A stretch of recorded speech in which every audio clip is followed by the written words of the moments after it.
কি ব্যাপার? এইদিকে দেখো, এদিকে আমার দিকে তাকাও। মোদি সরকার বানাবো এবারে তোমাকে। কি করবা বলো, কি কি করতে চাও বলো।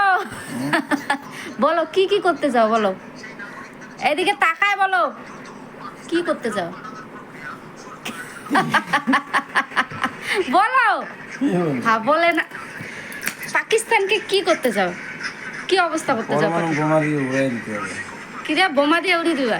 আর আর কি করবা, আর কি করবা?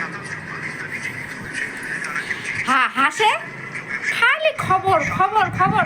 আমার দিকে তাকাও, বলো এখানে কি করতে চাও। আর খবর দেখতে হবে না, পাকিস্তানি এগুলো কান্নাকাটি করতেছে পুরো। পুরো কান্নাকাটি করতেছে, যাইতে যাচ্ছে না ভারত ছেড়ে। ভারত ছাড়া আন্দোলন শুরু হয়ে গেছে নাকি? কি বলতে পারে না, পাকিস্তানকে বলে উড়াই দিবে বোমা দিয়ে, কি দিয়ে উড়াই দিবে বলতেই পারে না এখন। বলো এখানে, ভিডিওটা এক্ষুনি ছাড়ে দিবে, তাড়াতাড়ি বলো তাড়াতাড়ি। কি করতে চাও? মোদির জায়গায় যদি তোমাকে রাখি কি করবা বলো না, কি করবা? এটাই কিন্তু একটা চান্স। তাড়াতাড়ি বলো তাড়াতাড়ি।